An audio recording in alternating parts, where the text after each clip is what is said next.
Good morning, ladies and gentlemen. Welcome to the Hardwood Nation podcast with your boy CL Anthony and my main man, Bryce Ward. Bryce, what is going on? Oh, NBA season's done.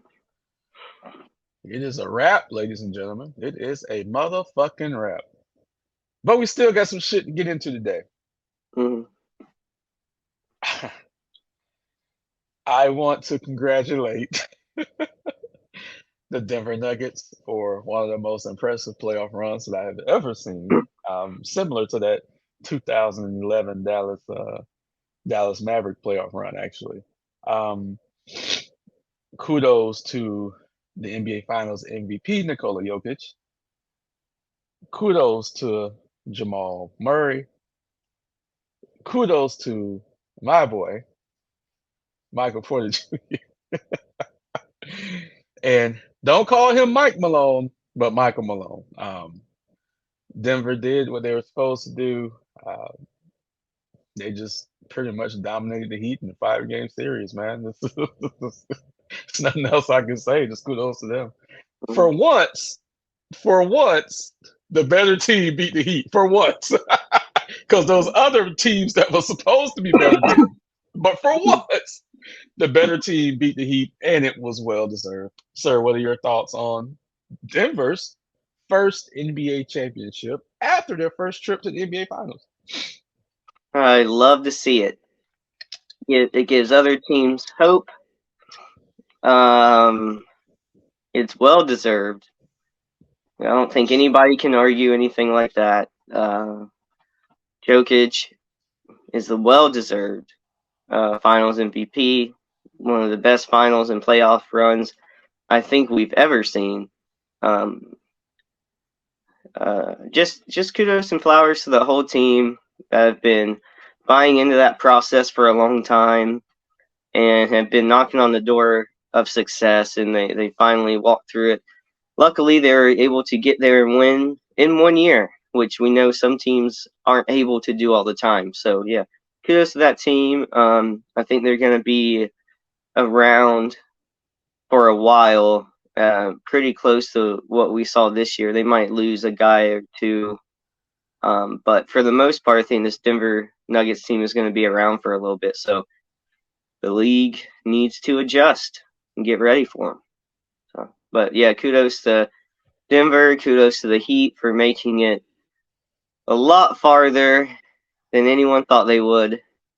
They played a good series. It just looked a little gas. So congrats to both those teams.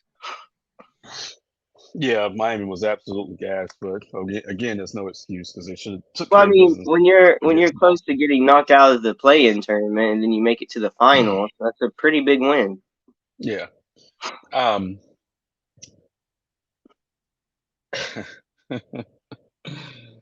the Heat did something this year that they're not used to. Of course, they were front runners during the Big Three era, and this year they're more the underdogs, and they embraced that role. So that was kind of neat. It was kind of different. Jimmy Butler yesterday caught a lot of heat, and I didn't understand it. Um, because people who know basketball knows that that team was gassed. Those legs were gone. That's why the shots wasn't falling. That's why defensively, they just Denver got every shot they fucking wanted because they were open. Um, so for Jimmy Butler to catch the heat that he called, I didn't understand it because he's still the star of that team. But some people were calling him a fraud, calling him a second star on a team. He's never going to be the first. This is a lot of stuff that I heard yesterday. I was like, oh my god. So that was insane. How quickly people turn on people. Well, one series he's Jimmy buckets and everyone's afraid of him, and then he has one bad series and everybody turns on him. That's why I don't get you know up in arms or caught up in when media or whoever wants to say, "Oh, this person's the next great," or "This person's the next great." You know what I mean? Because they just have to. It's so much about just getting clicks and views. You don't have Right. to take it. It's definitely not something you take seriously all the time. And I'm going to say this real quick, and we're going to move on because I did see something very disgusting yesterday. Yesterday was Shannon Sharp's last day on the Undisputed show with Skip Bayless. All right, fine. It's a show that we watch a lot. They did a segment the day after the Heat lost in the playoffs about Jimmy Butler saying that if he's inducted into the Hall of Fame, he wouldn't attend. And then they proceeded to spend the next 11 minutes pretty much just destroying him, right? Hmm. And so I had to ask myself this question. I don't believe I sent it to you. I watched it on my lunch break yesterday. But I asked myself this question. Had the Heat not won, and had the Heat won the championship, would they have ever done that segment? I have to ask myself that question because it was just weird that they released it the day after. It was just a bad look. It was a really bad look because people who know Jimmy knows Jimmy doesn't give a fuck about individual awards and stuff like that. So that's why he said what he said. Um, so I understand that. But then I text Gerald. I sent Gerald a clip and I texted him and I said, "This is why Jimmy hates people. This is why Jimmy is Jimmy because of shit like this. Like this is absolutely why." But anyways, like I said, kudos to Denver. They absolutely deserved it. Um, I do want to mention this to the asshole that decided to shoot people down the block from the Denver's arena during their fan celebration. Fuck you, and you should be locked up for a very long time. Let me just say that because for a franchise, not the city because the city's won championships before, but for a franchise to win their first championship, you got the crowd rocking, you got the fans outside. For someone to come there and start shooting, it's just fuck you, dude. Fuck, it's ridiculous. So fuck that dude. All right. So this season has come to an end, and we have the NBA draft on June 22nd, so about 7 days from now. But this past season was full of storylines, and it gave us a lot of content, and it gave us a lot of views. So we thank you guys for watching us, liking and subscribing to us because we got more subscribers this year as well. We had the Kyrie Irving story. We had Ja Morant stories all year. We had LeBron James becoming the all-time scorer in the history of the NBA. Bryce, which story do you think stands out the most? Mm. Well, for me, it's the LeBron James breaking the scoring record. Hmm. Um, the but we knew that was probably going to happen this season. The Ja Morant stuff, at least to some of us, starting off the season, was a uh, more of a surprise, even though some people already knew about some of that stuff behind the scenes. Um, the Kyrie thing, we've been waiting. We were waiting for that from the moment he got there, basically. So, I mean, I think the most interesting basketball wise is the LeBron James one. The Ja Morant is TBD. It's not even over yet. It's a story we've been blessed with all season. It's going to bleed into next season. Um, and the Kyrie situation continues to evolve because we know some kind of interesting news will be coming out of Dallas this season because that kind of thing follows him. It's already So, started. Trying to dude, I'm recruit excited for LeBron. this season. Honestly, with the way this season went, I feel like the league is more just wide open now more than ever. And there's quite a few exciting storylines. I mean, like we touched on last time, the Zion Williams drama. That's going. I mean, his career and how he handles his health. He That's loves something cardio. that we get to talk about every season. There's a bunch of storylines. KD going to Phoenix. How Brooklyn and Phoenix both changed the league, both different conferences. Um, it was an exciting season, and I fully hope next season brings the same kind of excitement. Yeah, we had a bunch of news this season, and folks, I've said this before. We're not rehearsed. We're not script. Bryce has no idea sometimes what questions I'm going to ask him. So I'm going to ask him one now, actually. Um, What did you think when you first heard the news that Phoenix has decided to move on from Chris Paul? It made sense to me. Mhm. What do you think? Do you think there's a chance that they bring him back for less? Because someone So, said that since they waived him, technically they could just redo it, and they could have all agreed to that. Now, I'm not saying that's what happened because I doubt it. I'm sure Chris Paul's going to try to get paid. Um, but I mean, what do you think he does? Do you think he re-signs back with Phoenix? Because I don't think so. unless there was a change in the CBA that I haven't seen, I will Mm, say that they can't do that. So the NBA stopped that years ago, by the way, because teams started doing it.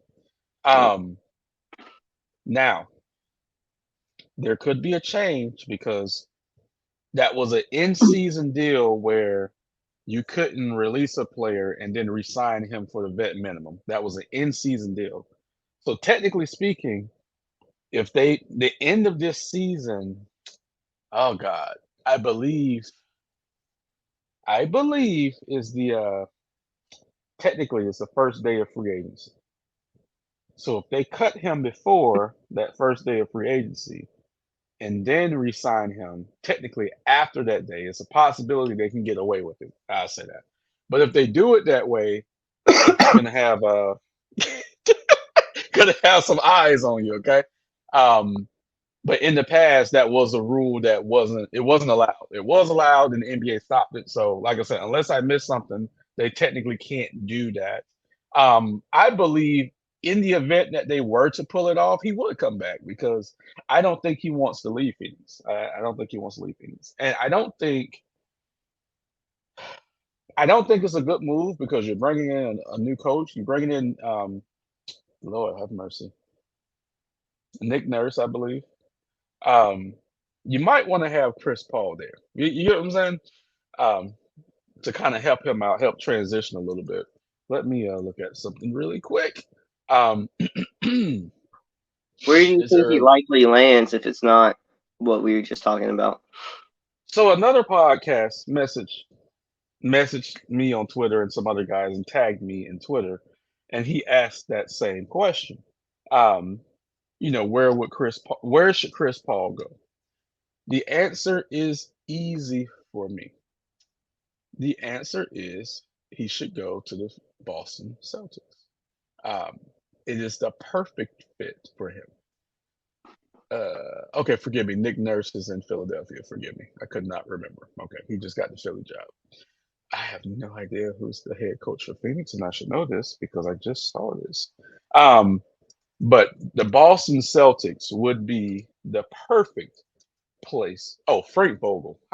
No disrespect to Frank Vogel. I love you, Frank Vogel. Frank Vogel's the head coach in Phoenix. I think you would need Chris Paul there for that transition, especially with Frank Vogel not being a offensive coach. He is more of a defensive coach. Um, but in the event that he doesn't come back to Phoenix, I need the Boston Celtics to make a decision. Here's that decision. So I'm gonna gloat a little bit. After my Heat went into Boston and beat them in 7 games, and gloat a little bit. Of course, Joe Mazzulla caught heat, right? Of course. But a lot of people were saying that Boston needs a true point guard. Okay. No disrespect to Marcus Smart. He's been serviceable. No disrespect to him. They already have a true point guard on the bench. But he decided to swallow his pride and be the sixth man because he didn't want to, you know, disrespect Marcus Smart. But Malcolm Brogdon is a starting point guard in this league, and he would have helped the Celtics out. Now, with that being said, if you want to get a traditional point guard, and if it's not going to be Brogdon, then you bring in Chris Paul because he might be the one person that can get Jalen Brown, should he stay, and Jason Tatum on the same page, since no one else seems to be able to do so.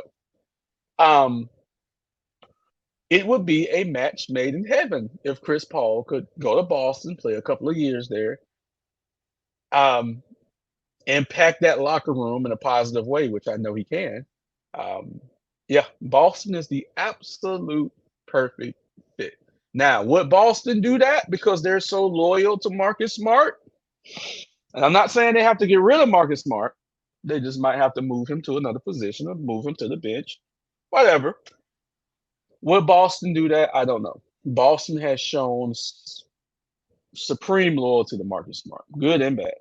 Um, but Boston is the landing place for Chris Paul, and they should move mountains to get him. They can sign him for the cheap. He's made his money. He's going to get all that money he's owed from Phoenix. They should definitely sign him for the cheap. Where do you think he goes? Mm, I don't know if they could pull it off like financially, but Mm-hmm. I could see him trying to finally do something silly like go to one of the LA teams. Mm-hmm. He's already been. He was on the Clippers, right? Yeah, yeah. He's already there, so maybe there, but he might finally go team up with his banana boat buddy. I'm sure LeBron's gonna say he needs all the help he can get, like he does every season, Every year. Yep, every every year he year. says it. I could see something like that, but Boston, you bring up a good point with Boston. I just Yeah. wonder sometimes with some of these older stars if they've never been to Boston, I wonder how much they fuck with Boston because Right, sometimes how right, the fan base is. right. And I get that. 'Cause it's like a big That's a fair market, point. but it's tainted, with something. It's like almost if you're just there already, people love it. But if you've never been there, I don't know. But it's a good point that like they could definitely use him there. I just like at this point I kind of see him staying out west for some reason, but you never know. It might come down to if someone wants to pay him a little bit more, but I doubt it. I see him teaming up with someone and trying to win something. If I saw this meme the other day. Oh, I he mean, I he, saw, he, he should go to he should go to San Antonio with Pop, train up that Wimbenyama kid.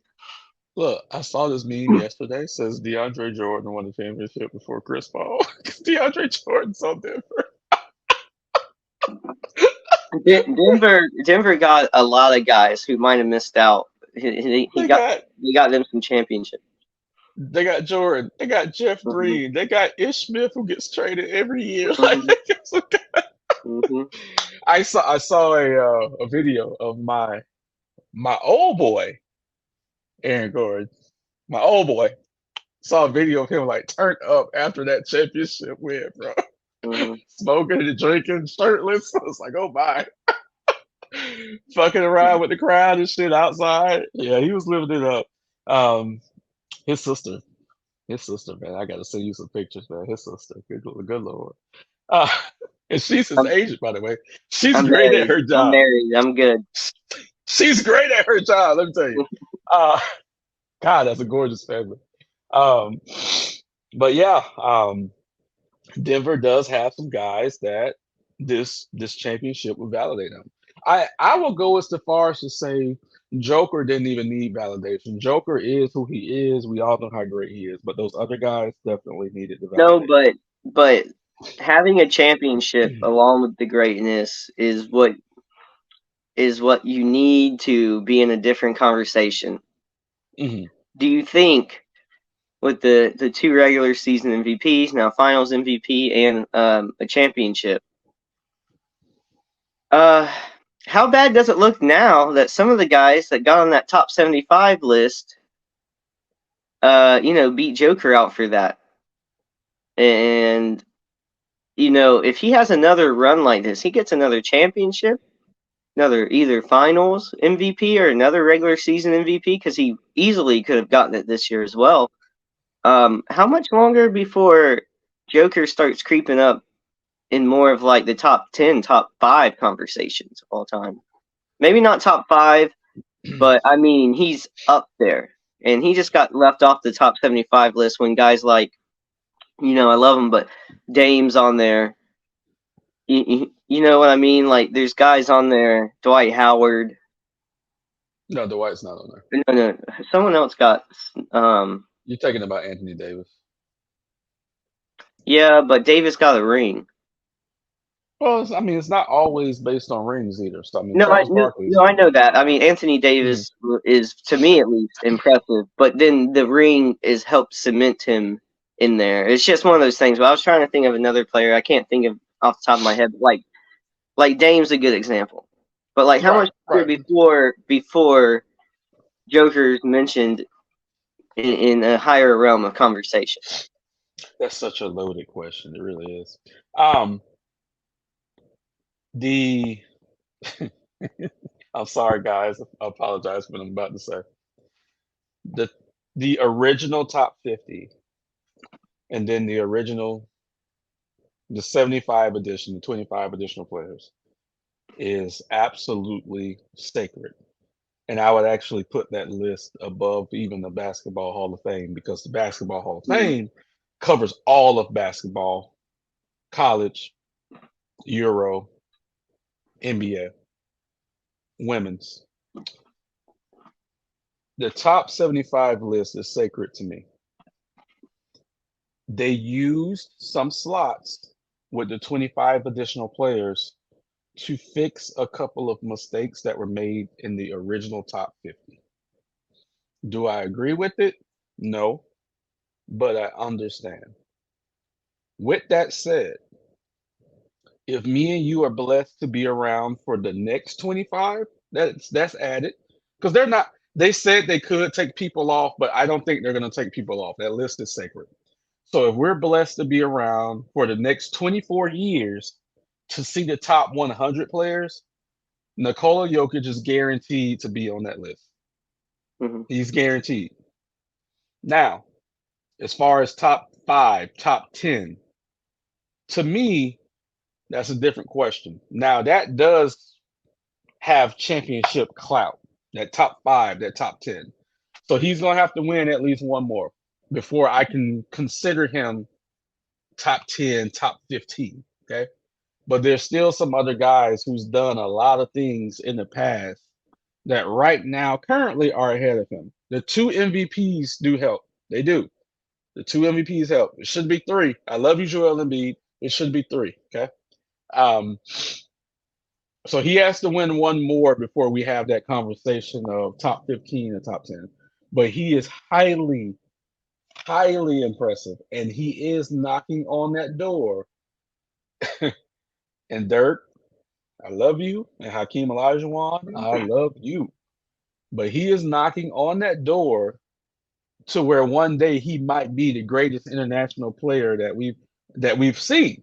Um, so yeah, he when this is all said and done, he's going to be up there. It's just going to take a little while longer, if that makes sense. Yeah. Time isn't on his side because the list was just created last season. So he's gonna have to wait, unfortunately. But he's gonna be on there. Absolutely. I can't wait. He's a no-brainer to me to be in the top 100 players of all time. Absolute no-brainer. I want to see who else is going to be on the list. Unless like some unforeseen injury derails him, Right.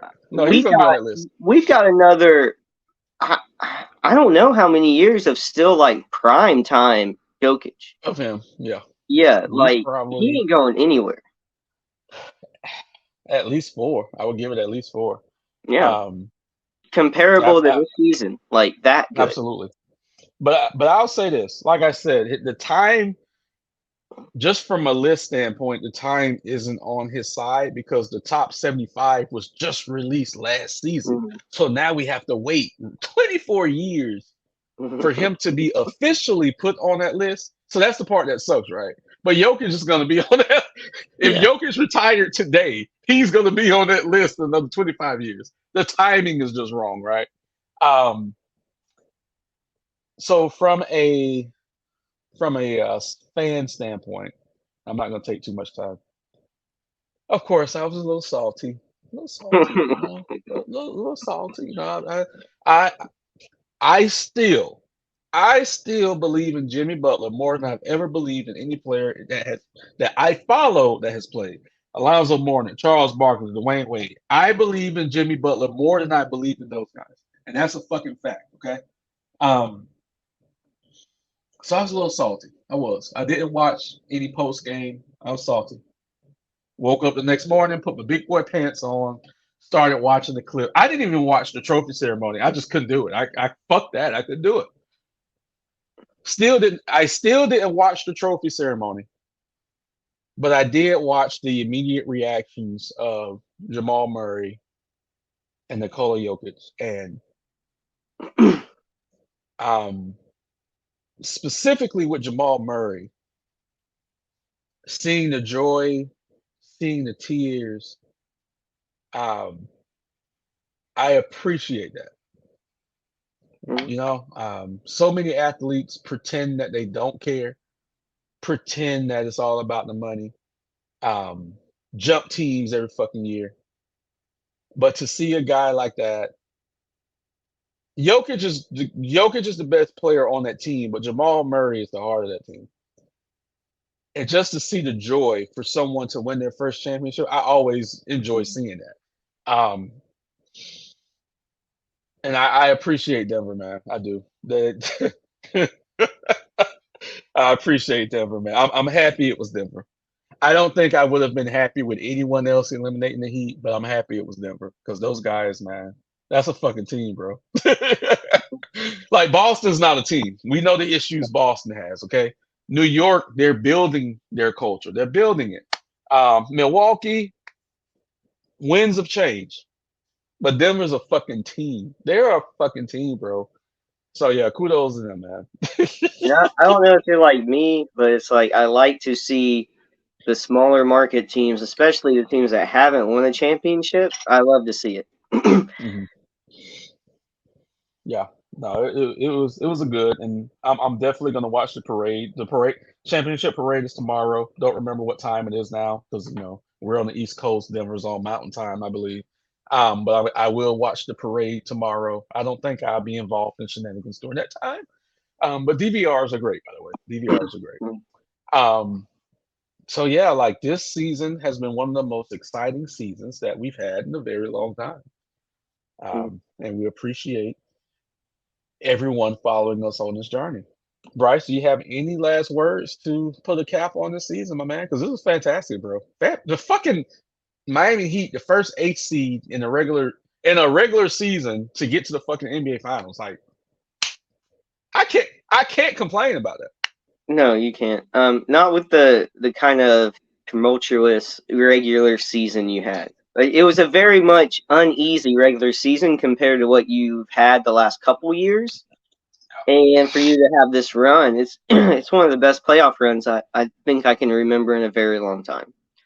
It's like the ultimate Cinderella story, and you almost pulled it off. If you hadn't come across a Denver team that was so polished with arguably the best player in the world, you might have been able to pull it off, really.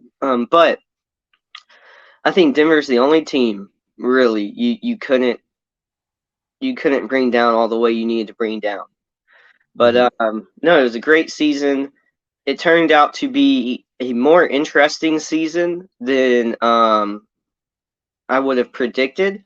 But the way this season went and how fun and exciting it was, it's got me even more excited for next season because we have all these interesting takes and storylines going into the following season, and it's going to be as competitive as this one.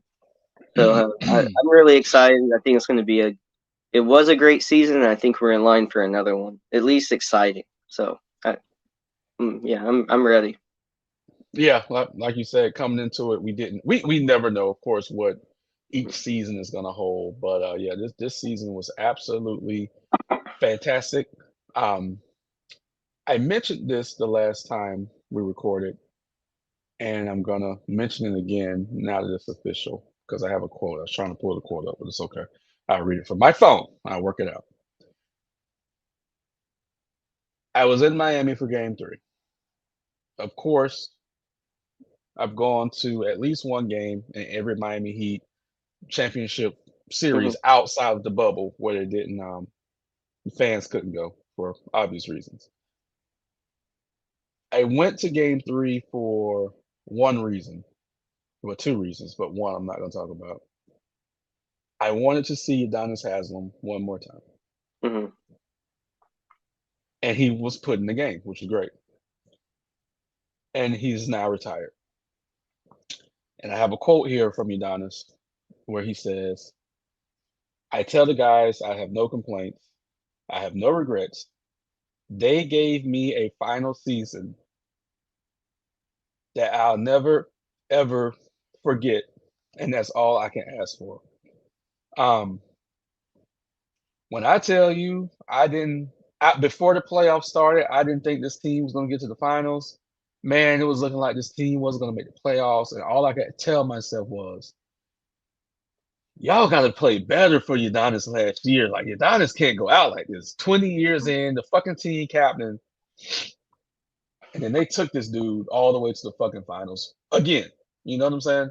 Mm, This would be his actual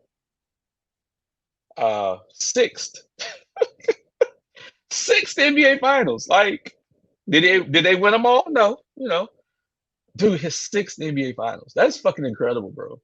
And mm, you know, he's a champion. He's always going to be that. I wish he could have got him one more ring, number four. But I love that man. And I don't know how that locker room is going to be next year without him. He was the glue, man. He was the glue. He was the culture. He was everything. Everything a team wants. Udonis Haslam was that. So thank you mhm, for 20 years, bro. I love you to death. Florida born, Florida made. Goddamn. That's it. So we're gonna stop right there, guys. Thank you for enjoying this ride with us this season. We will be back in a week or so, or we might be back sooner. If Adam Silver, touches Ja Moran a little bit. So we're gonna see. mm. So again, please like, subscribe, and share our content. Everyone stay safe, and we are out.